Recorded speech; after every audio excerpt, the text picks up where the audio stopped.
Hello, and welcome to the BioSign Inc. Q3 and 9-month results presentation to September 30th, 2023. My name is Rene Gorham, and I'm the President and CEO of the company.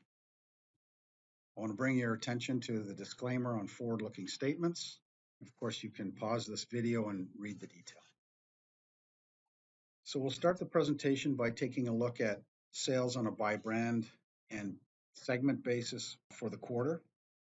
You can see here that Canadian pharmaceutical sales exceeded $7.4 million, which was up 17% to the year ago. And across the Canadian business, strong performance. We told you when we reported out on Q2 results that we had some pending international pharmaceutical orders that we expected to go out in the third quarter. They indeed did ship. And you can see here a strong quarter for international pharmaceutical sales and a good result for the Canadian, or rather, I should say, for the legacy business. So in total, sales were just under $8.9 million, up 31% to the year ago.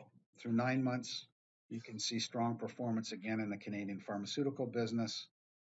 We had no other revenue other than the Q3 revenue for international pharma.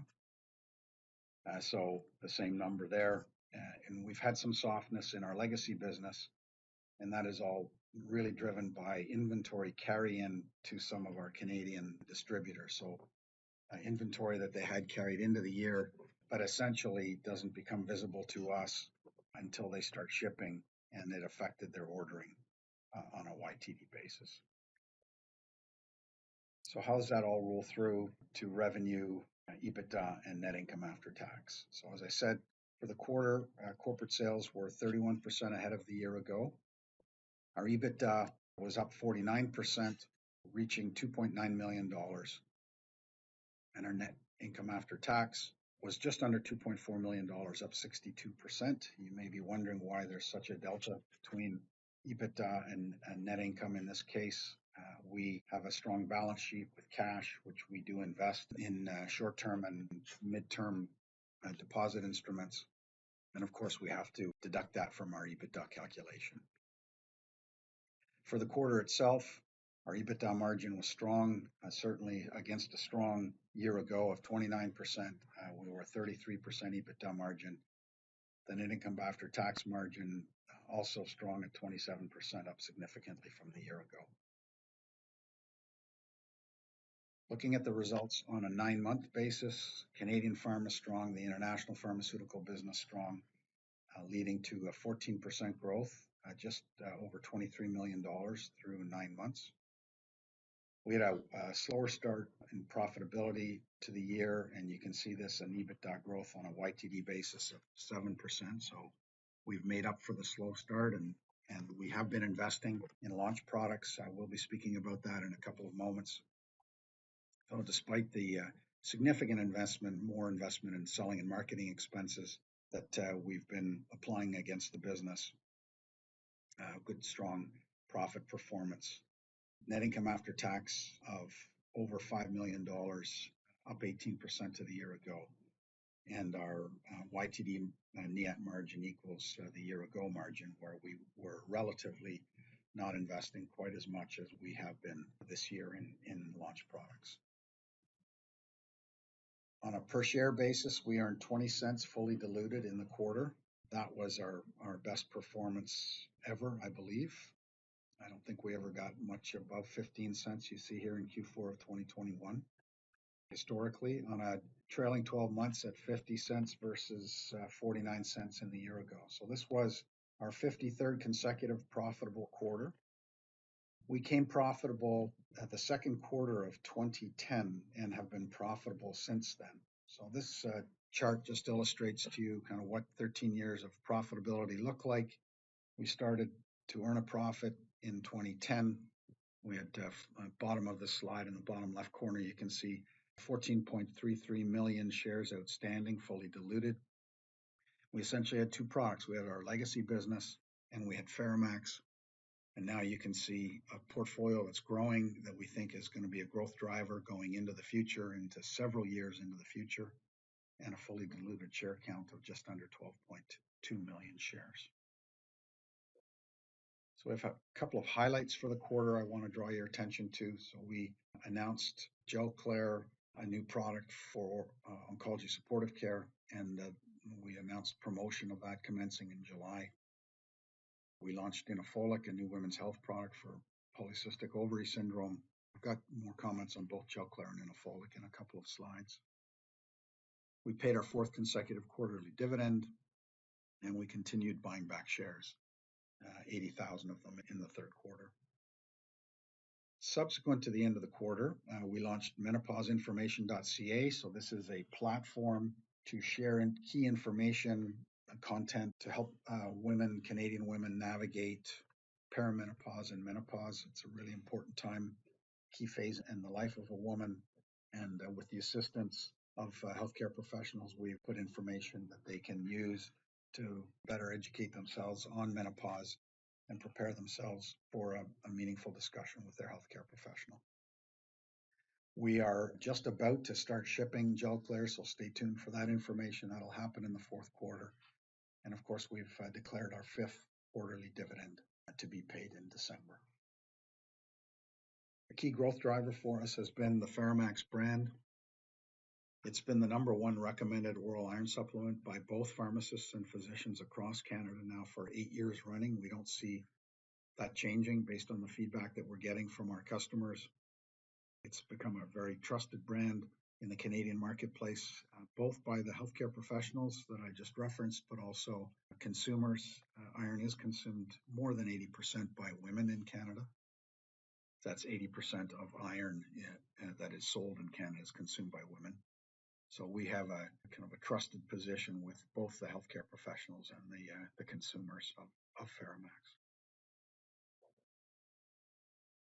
This has provided us a great platform for us to drive a Ferromax life cycle strategy and expand our leadership in the Canadian marketplace. We have been providing tools to healthcare professionals and to Canadian consumers around how to manage their iron health. And we also reformulated the Ferromax product line that was initiated back in October of 2020. The two existing products were reformulated. We launched a new product this year, Ferromax 45, and we are in fact developing, at least one additional product, and there may be more in the pipeline coming after that. That's probably still a couple of years away. So Ferromax 45 is designed to maintain iron health. It's not a therapeutic product. It's meant as a once a day and was essentially designed with feedback from healthcare professionals and engagement with iron consuming patients and women that had experience with what I would describe as iron deficiency or iron deficient anemia relapse. It happens quite often.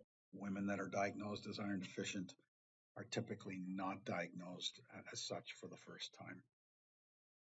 So this product was developed by BioSyent. It uses our new formulation of the base Ferromax. It's a chewable, really pleasant tasting iron product. If you've ever had to taste iron supplements that are on the market, then you'll know that, not surprisingly, they taste like metal. This product is a wonderful way to deliver 45 milligrams of elemental iron in a really great tasting format. And the product is now available in over 2,000 pharmacies across Canada. That's data as of the end of September, and we do know that that has been growing by the month. In August, we launched Inofolic, and this is a product we licensed originally in October of 2020. We had some work to do to get the label right with Health Canada, and we started shipping it in August this year. This is a product for polycystic ovary syndrome, an endocrine disorder that affects approximately 1.4 million women, some of whom know they have PCOS and many of whom do not know. And this fits well with our product portfolio and kind of our focus on women's health. We've had strong feedback, although it's early days, and we've just really started with the product by the time we got to the end of the quarter we're reporting out on here.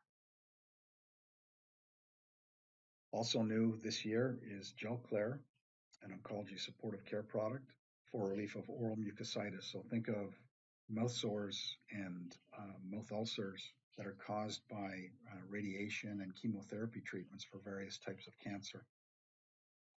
These sores, oral mucositis, become quite debilitating. They've got a dramatic impact on quality of life, the ability of the patient to eat and to drink, swallow, and even to speak. And in many cases, these patients end up having to discontinue their cancer therapy, or they end up in hospital to get feeding tubes and the like. So Gelclair is a product that's been marketed in other countries around the world for quite some period of time, and it is a gel coating that provides fast relief from pain. So it minimizes or assists with minimizing the amount of analgesic or opioids that are used to manage the pain caused by oral mucositis, and also then allows healing of the mouth, the mucosa to occur. So we expect to start distributing this product here within the next 4 weeks. Stay tuned for that. So these products that I've just mentioned, Inofolic, Gelclair, Fermax 45, but also our entire Fermax lineup, and then also Tabella, our menopause hormone therapy product, which has experienced strong growth over the last year and a half in Canada, make up the growth drivers for our business, along with the rest of our portfolio. We're on record as saying that our portfolio has a peak penetration value of over $50 million in annual revenue. But of course, when you're not an R&D company, the lifeblood of the future growth of the company is really acquisition and in licensing. So that's an ongoing process, and it never ends. But we feel that with these assets in our portfolio now, that for the next several years, we've got strong growth coming out of our portfolio. So how did operations then kind of translate to our cash position? We generated $6.5 million of cash from operations in the 12 months ending September 30th. We deployed $2.7 million in buying back shares, and we have paid dividends, now 4 quarterly dividends of about $1.9 million. And despite that deployment of capital and investment in increased selling and marketing capacity to launch products, so more sales reps in the field, sales management, tools for sales representatives, samples and communication elements for our existing portfolio and for the new products to drive growth, not just this year, but into the future. With all of that said, we still grew our cash position to just over $29 million on September 30th. And our execution of that strategy has resulted in our return on equity of 18%, just down slightly from last year. So we do get asked what our intention is with the cash on hand on the balance sheet. We have a capital-light business model. As I say, we've been profitable for 13 years, and we are investing in growth. We tie our capital allocation to our strategy, so growing our revenue out of the portfolio that we have in existence, deploying additional capital in diversifying our portfolio, whether that be acquisition or in licensing. And yet we find ourselves in a position where cash exceeds requirement to drive our strategy. And so about 5 years ago, in December of 2018, we initiated a normal course issuer bid. We've been consistent in deploying that approach, and we've been buying back shares now for just short of 5 years. During that period of time, we've repurchased 2.5 million shares and deployed about $16.5 million. Our dividend, including the one that's coming up, it's been declared for payment in December. In aggregate, we've returned just shy of $19 million to shareholders.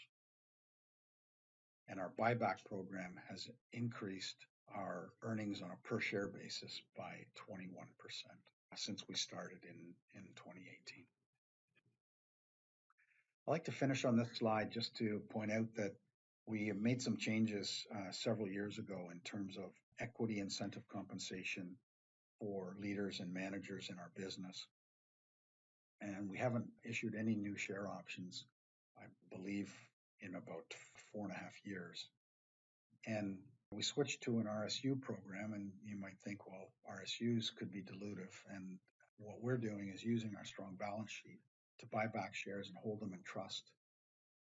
And that kind of underscores our commitment to non-dilutive approach to how we manage our cap table. And so we hold those shares in trust, and that will take care of our obligation for the RSUs. So we've been doing that now for a number of years. And as we've grown our business, our fully diluted share count has actually been declining and not budging up because of share options. We're quite excited about the growth potential of our portfolio. We've got new brands in the market. We've got a strong team in the field, and they're getting good feedback from their customers on our products, both our existing and our new. And we look forward to reporting our continued progress to you in the quarters to come. Thank you.